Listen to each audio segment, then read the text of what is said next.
시편 127편입니다. 1절에서 5절까지입니다. 그러니까 순례자들은 이제 고향을 떠나서 무리를 지어가지고 몇 날 며칠 동안을 길에서 먹고 자면서 예루살렘을 향해서 예배를 위해서 오는 사람, 그게 바로 순례자입니다. 사람이 이렇게 서로 동행이 있고 또 함께하는 사람이 있으면 아무래도 이제 얘기가 길어지지 않습니까? 순례길에서 가장 좋은 게 뭐냐? 이런 신앙의 노래를 부르는 겁니다. 내 신앙의 간증, 또 신앙의 교훈, 이런 것들이 있는 것을, 내용을 가지고 노래를 부르고 또 서로 간증을 하고 그리고 도움을 받기도 하고 또 신앙에 도움을 주기도 하고 그래서 서로 함께 가면서 많은 은혜를 받고 또 서로 지혜를 얻고 그 가운데 하나가 바로 시편 127편입니다. 우리도 누군가와 함께 가지 않습니까?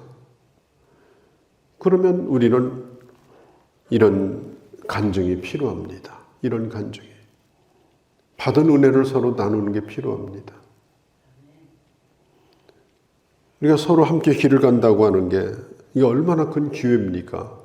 내 옆에 사람이 있고 함께 길을 가면서 서로 나눌 수 있다는 게 얼마나 큰 은혜예요. 오늘 그런 생각을 하면서 오늘 이 말씀을 통해 교훈을 받고 또 이 말씀을 우리 가까이 있는 사람들과 나누는 것, 이게 바로 순례자의 노래다. 이 노래가 바로 오늘 우리들의 노래가 되기를 바랍니다.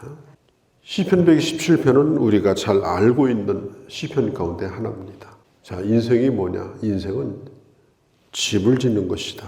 집을 짓는 건 단순한 게 아닙니다. 뭐 한두 가지가 필요한 게 아니에요. 그러니까 집을 짓는 것은 아주 복잡한 일입니다. 그러나 그 집을 짓는 당사자는 누구냐? 바로 자기 자신입니다. 자기 자신. 그러니까 집마다 전부 다 컬러가 틀려요. 같은 집이 없어요. 아파트도 똑같은 것 같지만 들어가 보면 벌써 집이 달라요. 왜? 거기 사는 사람이 다르니까. 사람의 얼굴이 다르듯 그 사람의 집도 분명히 다를 겁니다. 우리는 눈에 보이지 않는 집을 짓는 사람들이에요.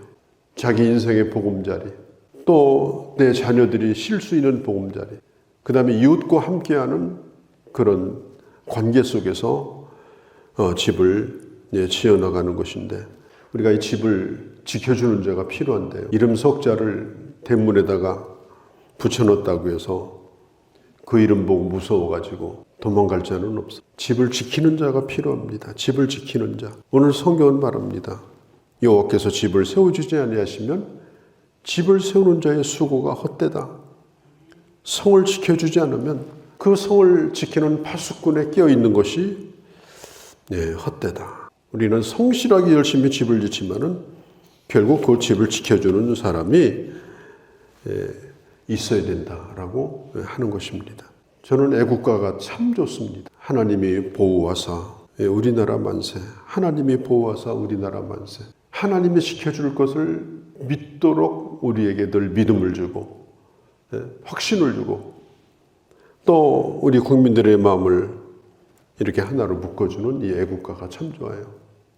하나님이 보호하사 우리나라 만세. 또 우리 가정도 마찬가지고 우리 개인의 삶도 마찬가지예요.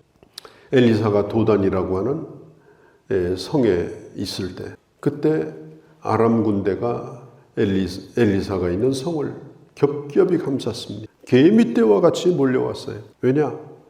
이 엘리사 때문에 전쟁이 안 된다는 거예요. 하나님이 엘리사에게 정보를 다 주어가지고 이게 전쟁이라고 하는 게 이게 비밀이 유지가 돼야 되는데 어디로 오는지 다 알고 있어요. 누구 때문에? 엘리사 때문에.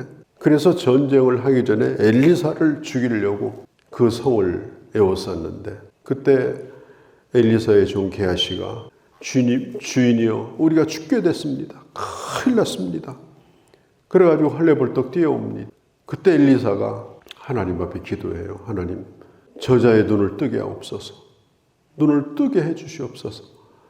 그렇게 하자 게하시의 눈이 떠지면서 하나님의 군대가 그 성을 돌면서 지켜주는 걸 보게 됩니다. 우리도 마찬가지입니다. 우리가 우리 자녀를 위해 기도할 때나 우리 가족을 위해 기도할 때는 하나님 주의 천군과 천사로 지켜주옵소서. 주의 천군과 천사로 지켜주옵소서. 우리 하나님의 손에 의탁하며 또 영적인 눈으로 그것을 확신하고 볼 수 있는 그런 믿음이 우리에게 필요한 겁니다. 집을 짓는 자, 또 성을 지키는 자, 하나님이 지켜줘야 안전하다. 우리 인생의 집도 또 우리의 가정이라는 집도 우리 주님께서 지켜주시는 그런 은혜가 우리 모두 가운데 있기를 바랍니다. 또 오늘 성경에 보면요, 사랑하는 자에게 하나님이 잠을 주신다 그랬습니다. 아침에 일찍 일어나고 저녁에 늦게 누우며 수고의 떡을 먹으며 헛되도다. 그러므로 여호와께서 그 사랑하는 자에게 잠을 주시는도다. 자, 아침에 일찍 일어나고 저녁에 늦게 누워요.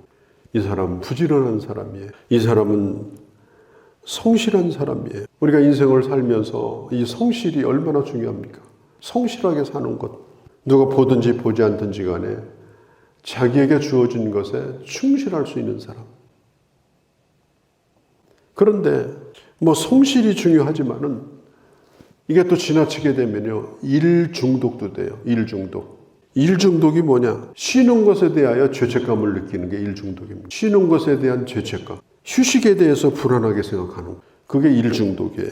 자, 우리가 기억할 것은 내가 아무리 성실하게 산다 할지라도 하나님께서 지켜주지 않으면 수고의 떡을 먹으며 헛되도다. 우리나라 외환 위기가 왔을 때 나라가 정말 힘들었습니다. 있는 자 없는 자가 필요 없었어요. 대기업도 마찬가지고 개인까지 성실하게 살아온 것이 아무런 의미가 없을 정도로 그렇게 어려웠습니다. 그러니까 우리가 하나님 앞에 기본적으로 성실의 떡을 먹으며 살아야 되겠지만 그 떡이 헛되지 않도록 우리는 허황되고 일확천금을 바라고 살아서는 안 됩니다. 성실히 일한 만큼 그 떡을 먹는 것이 그게 복이에요. 그 떡을 먹음이 헛되지 않다. 헛되지 않다. 보람이 있다. 부끄러움이 없다. 그리고 내가 하는 이런 일들은 정의롭다. 정당하다. 그래서 잠을 잘 때 하나님은 평안히 또 잠자게 하십니다. 일하는 만큼 소박하지만 그것으로 먹고 살고 그리고 잠도 평안하게 지내고 이게 하나님이 주시는 복이에요. 잠잘 자는 게 복입니다. 잠이 안 와가지고 며칠만 불면에 시달려도 이게 정말 큰 고통입니다. 사랑하는 자에게 잠을 주시는도다. 그 다음에 보면은 3절에 보라, 자식은 여호와의 기업이요 태의 열매는 그의 상급이로다. 자식은 하나님이 주신 기업이라는 겁니다. 기업이 뭐예요? 먹고 사는 게 기업이에요. 또 기업이 잘 되도록 하려고 우리는 애를 씁니다. 직장도 기업이요. 내가 하는 모든 일이 다 기업이에요. 그런데 그 기업 가운데 꼭 성공해야 되는 기업이 있다. 실패하면 안 된다. 문 닫으면 안 된다. 그 기업이 뭐냐? 하나님이 주신 선물인 자녀들입니다. 옛날의 기업은 땅이었어요. 그 땅을 물려줘요.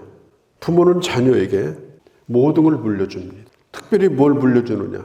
부모가 가진 모든 걸 물려줘요. 부모의 인생관, 내가 가지고 있는 인생관도 그대로 물려줘요. 가치관, 내가 뭘 가치 있게 여기느냐, 그것도 물려줘요. 습관까지 물려줍니다. 습관까지. 또 부모가 가지고 있는 꿈도 물려줍니다. 그러니까 내가 자식을 낳아서 그 자녀에게 모든 걸 다 물려준다고 보시면 돼요. 물려줄 게 눈에 보이는 물질밖에 없다. 그건 보통 문제가 아닙니다. 물려줄 게 부모에게 물질밖에 없다. 그런데 그 자녀가 자녀 되도록 하는 그 기업을 물려주는 자는 부모밖에 없는 거예요. 그래서 자식은 바로 부모의 기업이고 바로 상급이다. 나는 내 자녀에게 뭘 물려주는가? 내가 없는 세상에서도 내 자녀는 내가 물려준 걸 가지고 그 인생을 멋지게 살 수 있겠는가? 이걸 항상 생각해야 됩니다. 4절 말씀도 이것과 연관이 되어 있어요. 젊은 자의 자식은 장사의 수중에 화살과 같다. 이것이 화살통에 가득한 자가 복이 있다. 자, 화살이라는 건 장사의 수중에 든 화살입니다. 장사의 수중에 든 화살. 그러니까 장사의 수중에 든 화살은 이건 무서운 거예요. 일단 그 활 시위가 떠나가면요, 그 화살은 어디엔가 박히는 거예요. 엊그제 그 보도에 보니까 양궁 연습장이 가까운 데 있는 데서 그 양궁 선수들이 연습을 하는데 그 화살을 가지고 이제 연습을 실제로 했나 봐요. 그런데 이게 잘못 나가가지고 차 유리창을 깼어요. 유리창을. 그게 사람에게 날라오면 얼마나 무서울까 상상이 되죠. 자녀가 뭐냐? 부모 손에 들어있는 화살이라는 거예요. 자녀가. 그런데 이 화살이 지가 어디로 날아갈 방향은 부모가 잡아준다는 거예요. 부모가. 그러니까 부모가 그걸 잘못 잡아주면은 그냥 지나가는 사람 이마에도 박히는 거예요. 멀쩡한 사람 쓰러뜨리고 상하게 만들고. 그런데 그 화살이 제대로 날아가면은요, 이 표적을 적중을 해요. 사람들이 박수를 치고 금메달을 받고. 그걸 누가 정해주느냐? 그게 바로 부모의 손에 있을 때 그 자녀를 그렇게 만들어야 된다는 겁니다. 부모의 손에 내 자녀가 있을 때 그 자녀가 그렇게 살 수 있도록 만들어주는 사람이 바로 부모라는 거예요. 그렇게 갈 수 있도록 방향을 정해주는 거, 그게 부모가 해야 될 가장 중요한 일이라는 거예요. 이게 궤도를 벗어나가지고 길을 잃어버리고 어디선가 헤매고 다니면서 좌충우돌하고 또 오로지 자기만을 위해 살고 자기 이기심으로 가득 차서 이렇게 살아간다면은 결국은 내가 낳아놓은 자식이 이 세상에 해를 끼치는 흉기도 될 수 있다 하는 것을 우리는 깊이 생각해야 됩니다.